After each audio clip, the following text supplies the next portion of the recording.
All right, guys, welcome to FITBANKER webinar. This is a very quick and short webinar to go over how to boost energy and, of course, boost fat loss and the FITBANKER Way. So my name's Ronnie, and I'm the founder and CEO of FITBANKER, and you might be joining us live now, or you might be joining us via recording. If that's the case, that's fine. If you're watching this on recording, feel free to put any comments below. And for those of you that are on, we will have an opportunity at the end for some Q&A.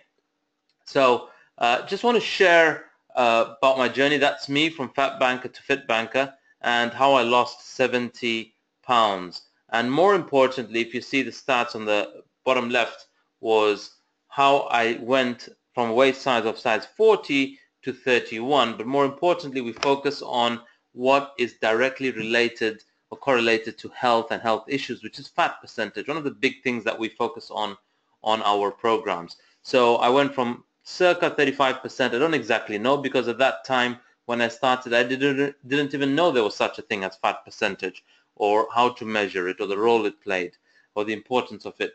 And going from there down to 5.9%. And how did I get to that at my peak? We're going to talk about that in today's webinar, and some of the quick fixes that we can take on in our daily schedule and routine, and also sometimes what's in the way of us not knowing that or doing the wrong things. So before we do, I want to set context with this beautiful quote by Nelson Mandela. Education is the most powerful weapon which you can use to change the world. We are really, truly on a global mission to transform lives globally. We are causing a phenomenal difference. We've had hundreds of people participate in our program and impacting hundreds of lives across 15 countries, of various ages, of various careers, professions, and everybody is somebody who has a busy lifestyle. That somehow has always been a common denominator of everyone that joins our program, and yet we're able to make that phenomenal difference. And my addendum to this quote is, with education being that most powerful weapon, the wisdom is really gained through its implementation. And I'll share as we go through the webinar where that came from, but it came from after I went through my transformation. It led to a lot of people reaching out with queries and asking, how did you train? What did you train? What did you eat? What about this supplement? And what was missing was, despite me giving people all the answers, that's just delivering education, the theory makes no difference. And we realize that we need to create some form of structure where we can keep people accountable and keep their participation and interaction high. And that's how the FitBanker Challenge was born. It's why we have these online groups and campuses, and we have ongoing webinars to stay in conversation and communication with participants, because we saw it was a necessity to really be able to support people in and through their transformation. That said, I'd like to go through very quickly my journey from Fat Banker to Fit Banker. Many of you may already know this. Some of you who are watching the recording don't, and you might be discovering about Fit Banker for the first time. So I'm going to very quickly go over my journey and what it took for me to be really moved, and that turning point for us to create Fit Banker, and why I've got so much skin in the game with what we're doing. So I used to work in the City of London, and I was vice president, one of the top banks, JP Morgan.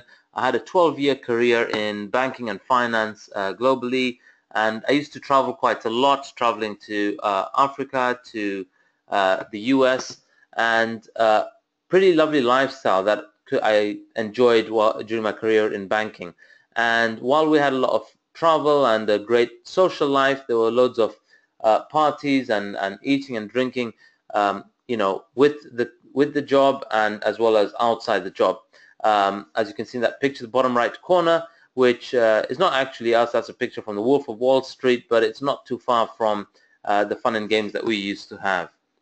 And while I was living that life, which I thought that is success, or that's a great life to be living, one thing that I missed out on while I was so busy living this career and doing my so-called important things in life What I missed out on was prioritizing myself and my health, and what turned out at the end of it was this guy.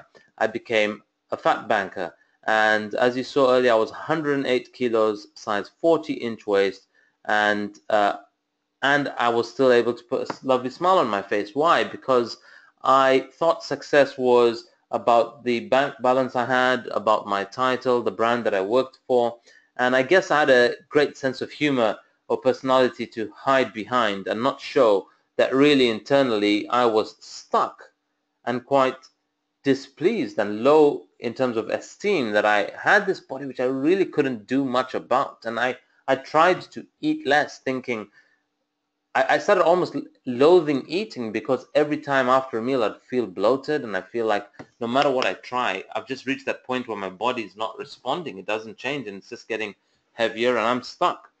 And it took something for me to turn that around. While we were living that lifestyle, this is August 2013. This is a picture from Fringe Festival. My wife and I were up in Fringe Festival. We were 9 months married. We were 3 months pregnant, expecting a baby, and we thought, the world was beautiful, and the future that lies ahead was just everything that we lived for. But while we were there, everything took a 180-degree turn as we began the onset of a miscarriage. And we lost our baby, and that was a very piercing and pivotal moment in our life. And it had us really question why us, and has it got to do with our health. But to make matters worse, after that day, despite all that gloom, on the way back from Edinburgh to London, I started getting these random heart palpitations on the train coming back. And it must have been a build-up of the stress and the long journey, and just dealing with this emotionally. And that evening I ended up in A&E. And I remember before I went into A&E, I was just telling my wife, it's all right, I'll drink some water and I will do some deep breathing and I should be okay. And she just yelled. She says, there's no way I'm waking up tomorrow having lost another one. And I got in that moment that our body and our health has got very little to do with us, but it's the people around us that bank on us being fit, hence the name FITBANKER. What then ensued was I began a whole journey of trying all kinds of exercise regimes and routines and working out and running while overweight, and brilliant way of injuring myself. And I tried various diets, and many of them were short-term, many of them didn't last, many of them were just not pragmatic for the time and lifestyle that I had. And I saw and I learned through failure what didn't work, but then created a hybrid and learning various sciences of things like our body types and things like our what works for us food-wise and what works against us, and focusing as well on nutrition and our mindset to alter our relationship to food. And we were able to come together with something that works. And if you see the photo on the inset there, there's my weight from Jan 2014 when I was 103, but prior to that I was 108. And as it progressed, I started losing 5.5 kilos a month at its peak for about 3 months in a go. But before the end of my transformation per se, I was online on Facebook one day and I saw these guys starting this body transformation challenge. And I said, hey guys, can I be in? And they said, sure, you got to post your before photo. So I post my before photo, which is the image on the left, and as you can imagine, and anyone that does our program, we have this as a requirement. When I did that, I hoped for a hole beneath my feet to open up and for me to just be swallowed in by that hole.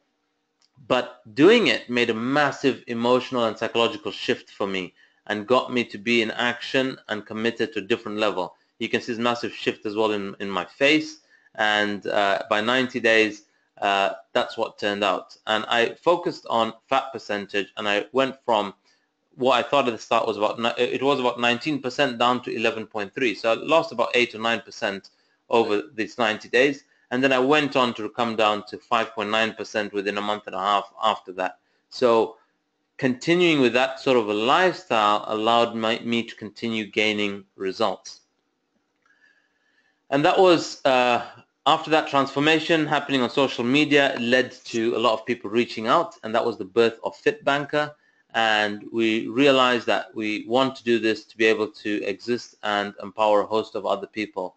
As mentioned, hundreds of people have done our program, and we've caused some phenomenal results, and people of all ages. Here are some of the results that have been caused by this very simple, effective, and impactful education. This is a Dr. Disha Naik. She's from San Francisco. She did our program. She lost 9.1 kilos. I love her testimonial on our website where she says that what one physician struggles to do with one patient at a time, we are doing with hundreds at a time, which is really humbling to hear. We've actually had 8 or 9 medical doctors do our program. This is a dentist in Kent, and after being so busy with her career and her studies, she piled on weight, prioritizing that at the expense of her body. She does our program in 90 days, lost 8.6 kilos. That's Alyssa. She's somebody who wanted to get into acting, and there are many what I call side effects or byproducts that happen out of causing a transformation. Is people get to transform other areas of their life, be it relationships, be it career, be it their passions, be it starting something entrepreneurially. And that's one thing that Alyssa was able to do. Just as at 3 weeks ago, she sent us an email. She posted on our online campus where all the members are that she just landed a role acting in a the equivalent of Broadway theatrical here in the UK. These are who I call the fit doctors. These guys are really inspiring fun.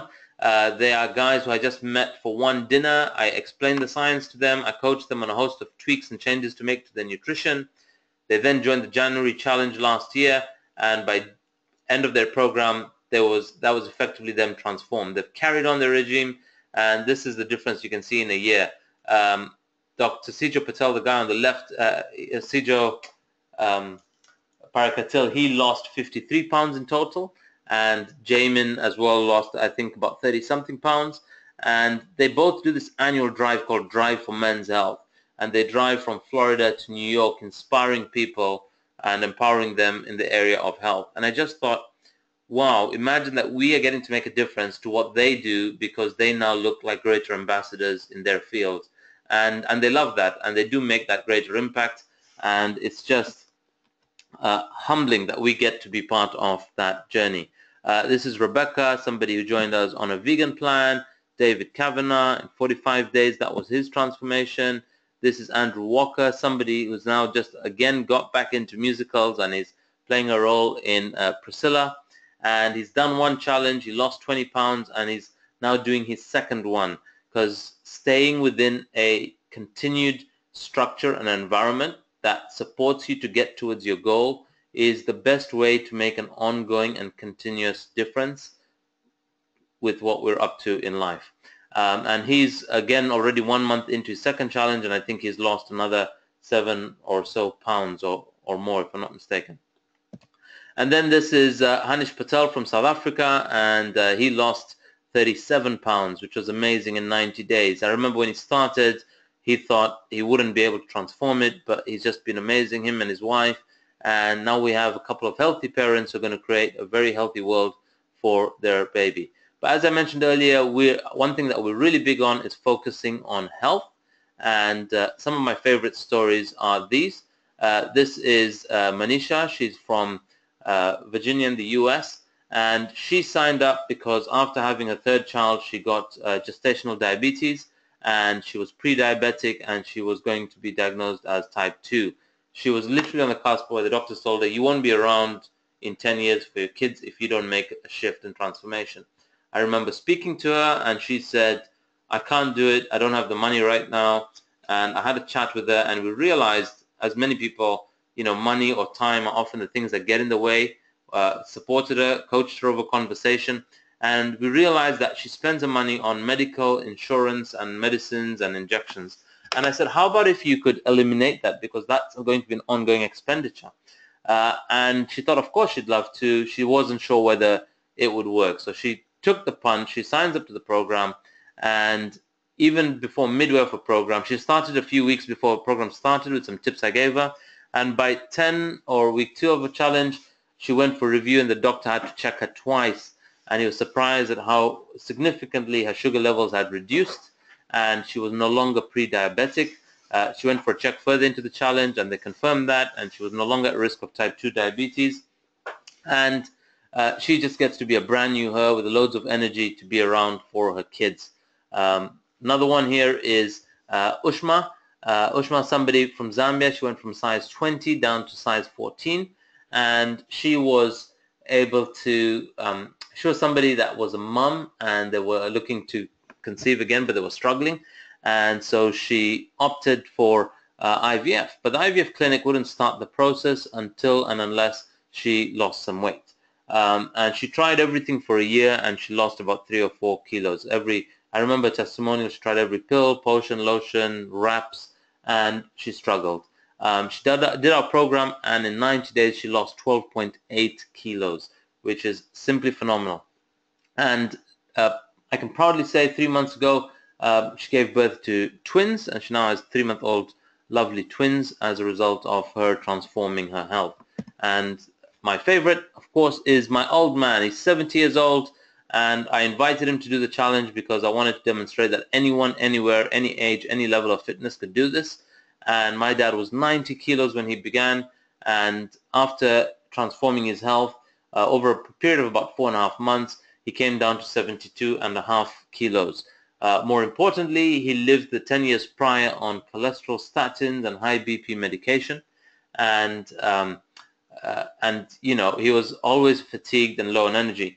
And after doing this, he's now so up to life, so full of entrepreneurial ideas, and the doctors have told him that he doesn't need to take that medication anymore, which is really, really moving and inspiring, and something I'm really grateful for, that I get to shift that for Dad. Dad gets to be around longer, to be around for his grandkids, which is really the difference that we get to make to families within our program. So let's look at how we cause these amazing results. So to understand that, I'd love to tell you what our focus is on, and that our focus is really on health. And one of the strongest indicators is focusing on fat percentage. So what we have here is 2 cross sections of images of a body. One has a wider circumference on the left, which is called subcutaneous fat. I was pointing to the subcutaneous fat part of that body, and the other one is pointing to visceral fat. Now, these are 2 different images, and while they both look like the person on the left might have a wider circumference of the adult, the person on the right might look leaner, and many of us hear of, and some of you listening in on this recording may have lean bodies, but within us we have 2 types of fat. We have subcutaneous fat, which is the fat that is below the surface of our skin, and then we have visceral fat. The visceral fat is the fat that coats our organs, and the more that is, the less optimally those organs are functioning. What impacts how that is distributed is partly genetic, but partly also lifestyle, what we do, how we act and behave in terms of our meals and what follows our meals and so on, and the types of foods that we consume contribute to that. So you might have heard the terms brown fat and white fat. That's the same as subcutaneous versus visceral fat.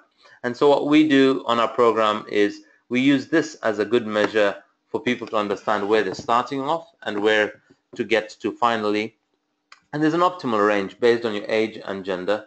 And other than the optimal healthy range, there's an athletic range that you'd like to get to. So as an example, for men under 40, it would be 8 to 19% that we should be at. Whereas for an athlete who's also male at the same age range, you would want to be under 8%, under 9% for you to be toned or see a six-pack and so on, right? And similarly, there's a different percentage range for women, which is much higher. So knowing where we are is a starting point, and knowing on that and focusing on reducing that is what we get to coach people on in our program. And what contributes to that, we will cover some of that here, but at a very high level, there are foods that we're consuming that are contributing to adding more fat, or there's activity that we're not doing which is also keeping that fat in place. And what we want to do is work on both areas, the level of physical activity as well as the intake of food, to make sure that we are removing those that aren't value adding and having those only that are value adding. So what do most people do when they want to reduce their fat? So we tend to see a lot of people firstly think that it's about exercise. And one of the biggest follies out there for most people is that they go right into over-exercise. They run while they're overweight, they do the wrong types of exercise, and they do it sometimes for too long. And they carry on doing that exercise, and on the other hand, eating the same types of food, the poor quality of food, the same quantities of food, having the timing of their meals wrong, and focusing only on exercise. Exercise, we say, is only 10% of what makes a difference. And it is very, very easy. And exercise can be as simple as walking. It's how a 70-year-old on our program can do it and cause phenomenal results. The second thing that most people do, or the second error that people fall for, is they go for these quick fixes, or they fall for gimmicks. And many people think that, you know what, I'm going to take this. What's the best fat burning pill that you recommend? And they will pop 2, 3, 4 fat burning pills in a day, and in the same day they will go and have a lovely ice cream, and they'll have some rice, and they will not be active, thinking this pill will do the work, right? One of the biggest gimmicks out there, but it is absolutely funding and flourishing this industry that is providing and promoting all these gimmicks. There isn't a quick fix solution, which is what we love, and the only solution, like the quote at the start, is education. But in addition to that education is the correct and effective, impactful implementation of it. So many of you might have seen these fat burning pills, and you read them with beautiful names called Fat Blaster or Fat Burner or whatever it's called, and we think, wow, this one will really do something inside me, but it doesn't. The only thing that you can alter is your lifestyle. These things may support or may create an environment within which, if you're also transforming your lifestyle, it may aid or minimize resistance against you getting those results. So they don't work solely, and they don't even per se work. The research is just minusculely showing that it might make a small difference to, say, your metabolism or to your fat burning zone or your intensity, but they don't just work on their own as magic. The third thing is, most of us, and I was a very big victim to this, we are mystified. What I mean by that, and I'm not saying it with a lisp, is we are filled with myths about what we think is healthy versus or unhealthy. Well, actually, one classic one is a lot of people say, oh yeah, I've been eating healthy, I've been eating brown rice instead of white rice. In fact, I have brown sugar, I have honey instead of that, or I'm only having these particular oils. And we're filling ourselves with a lot of nonsense. But the nonsense is not what's being shared out there. The nonsense is how we interpret it.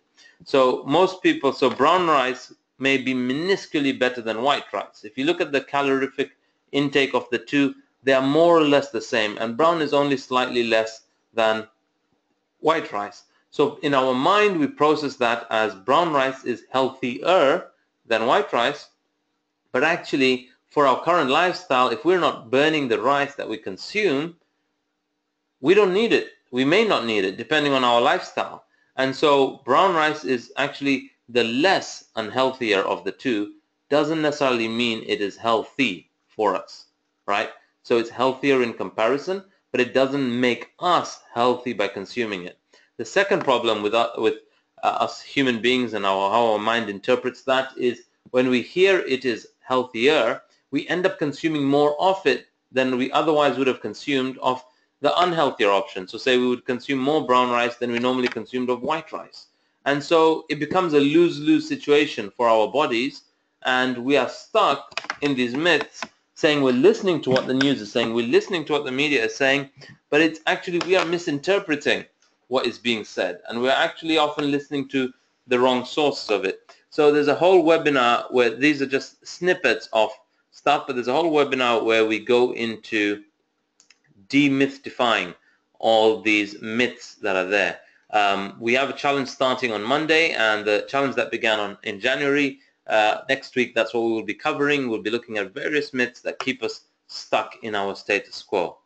So that said, what can we do to boost our fat burning and our energy level? So this beautiful word that you may have heard of called metabolism, collection of chemical reactions that take place in our body, and it's the cumulative collection of all those reactions that are converting the fuel that we eat into energy and also into the building of muscle, right?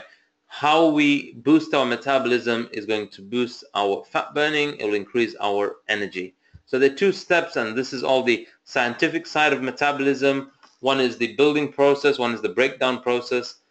So the catabolic one is where food's broken down to release energy, and the anabolic side is the building side, where it builds muscle and it builds also fat.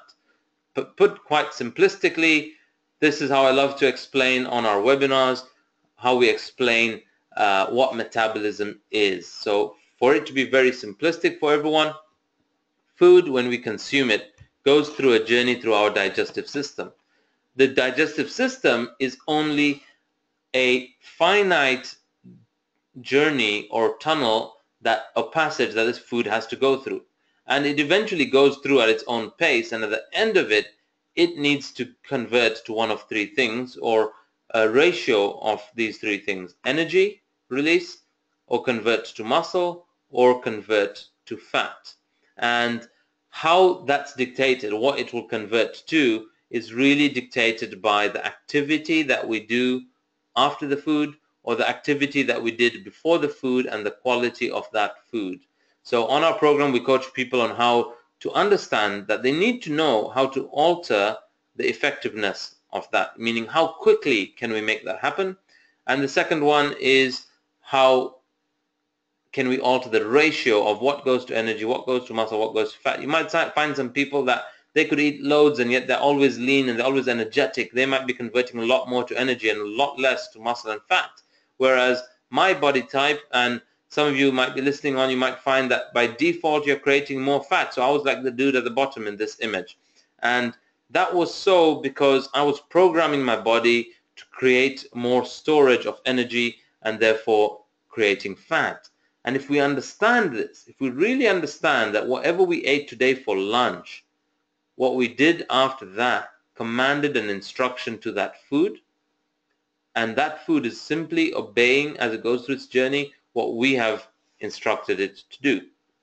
So if we understand that, what are some of the things that we can do to boost our energy, to boost our fat loss? So I want to leave you with 5 quick tips that we can take on. I'm just going to talk through these quickly so you can have a listen. Yeah, as I was talking about our bodies are simply a result of what we do before we eat and what we do after we eat. But what we eat depends on what we just did and what we're about to do. So think about that for a second. Our body is just a byproduct of this combination of eating and the activity. And the activity that either precedes should dictate what food should follow, or if it's activity that follows after a meal, should dictate what we need to consume in that meal. If we're going to need energy after the meal, we should consume that. If we're going to need to sleep after a meal, we don't need to be consuming food that's giving us lots of energy at 10 p.m. at night, right? We're providing the wrong type of energy at the wrong time for the wrong activity. So what can we do to boost that? Here are 5 quick tips that we can do. So firstly, we want to eat meals at regular intervals. So 5 or 6 meals a day and smaller portion sizes. In addition, we want the food within those portions to be food that is called, that has less complex structures, so it breaks down easier. The foods that we want to break down longer would be carbohydrates. The more complex our carbs are, the more slower they break down. Why? Because fatty foods don't necessarily cause fat, not on their own. But what really causes fat in our body is carbohydrates. So if we understand, and what you need to understand is you need to know the different types of carbs, something that we coach on, something that we incorporate in our meal ideas. And when you know that, when you factor that in mind, when you start altering the type of carbohydrate that you consume, then you start to have the right slow release of energy to match your demands of energy in the day. And what's happening with most of us is we're eating too much, consuming too much energy at once, and it then doesn't get utilized and the change goes to storage. So that's the first thing we can do. The second thing we can do in line with the first point is consuming a lot of fruits and vegetables. And those fruits and vegetables, fruits, we should only be consuming 2 servings a day. And this is recommended both by dietitians, nutritional therapists, and dentists as well, because fruits also have sugar. And that's something I didn't know. I used to be influenced by this 5 a day, which was an image of vegetable and fruits. And I thought I should be consuming loads of fruits in a day. But fruits have fructose, and fructose is sugar. And sugar is carbohydrate. And if it's not spent in our body, it will go to storage. And storage equals fat. So we need to eat plenty of that, but we need to make sure we're having more veg than fruit. And our fruit shouldn't exceed more than 2 servings a day. The third thing you can do is consuming green tea and coffee. So green tea and coffee both have caffeine. Now caffeine has the effect of spiking up our attention, but it also spikes up for a short period our blood pressure. So our blood is pumping at a slightly higher rate, and when we consume this before an activity, say before going to a gym or before going for a walk, it gives us an extra boost to be a bit more active at a slightly higher pace. And when we do that, we actually get more energy for our time. So we will probably burn more with a pre-workout like a coffee or a tea over 45 minutes than we would without that coffee or that tea. Of course, anything in excess is not great, and if we find ourselves consuming 4, 5, 6 coffees a day, like I raise my hand here, like I do, then we're kind of dependent on it.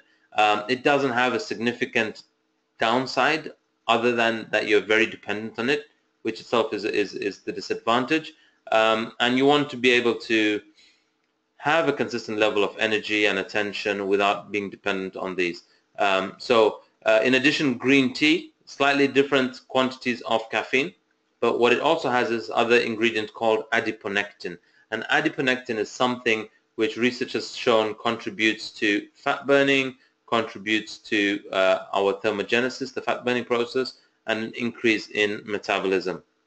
So consuming that, the right quantities of that will aid, not work on its own, it will aid a healthy lifestyle if we incorporate the rest of an efficient exercise, physical activity routine, and right meal ideas. The fourth one, talking of which, is exercising regularly, right? So a number of bodies recommend that we should be active for 30 to 40 minutes a day for at least 5 to 6 days a week.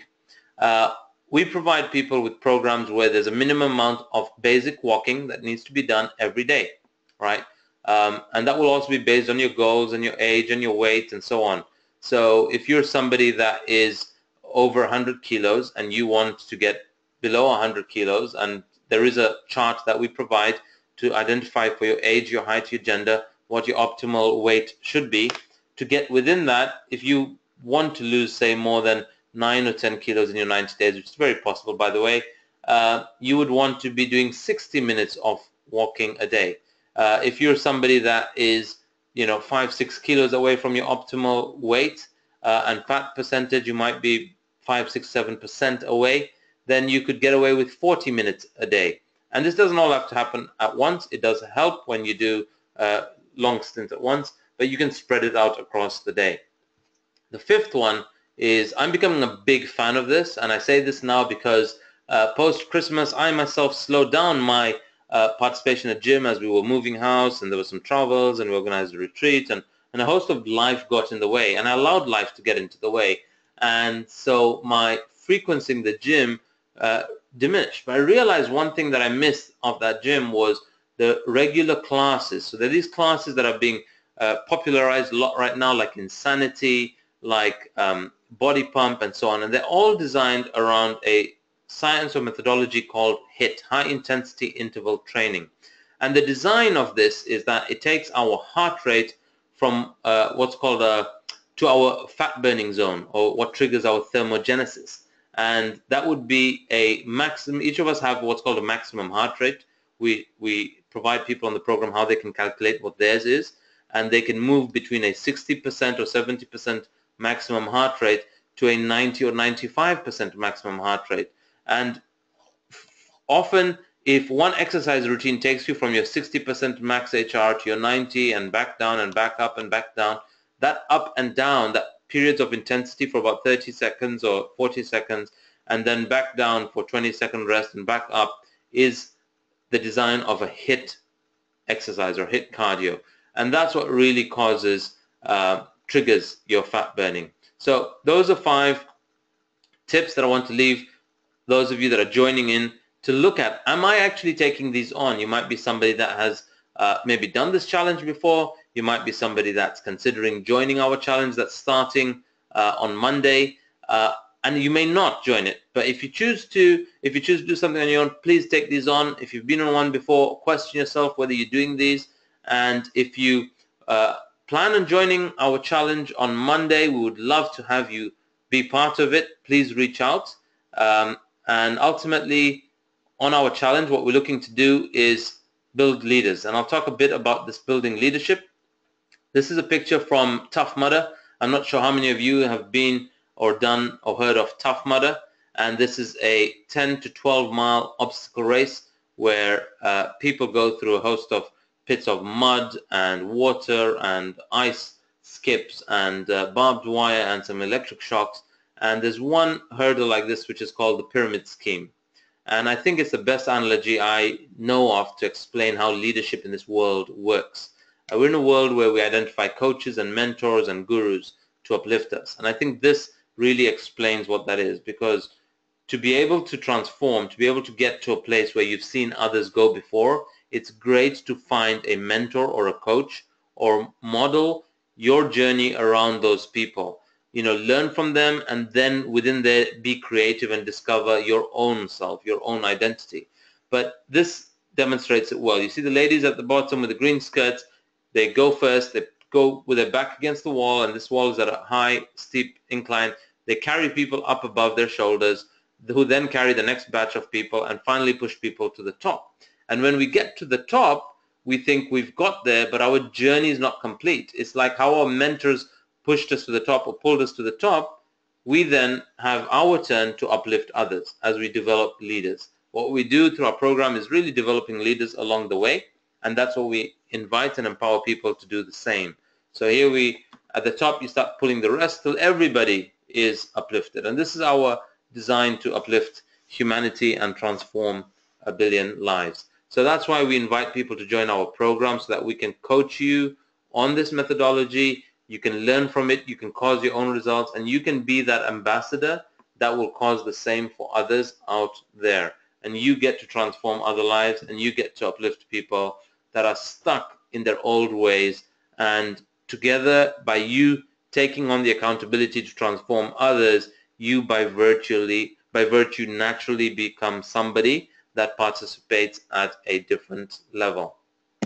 On that point, I really want to invite each of you to be the change you wish to see in the world. Thank you all for being on. We're going to shortly go into Q&A.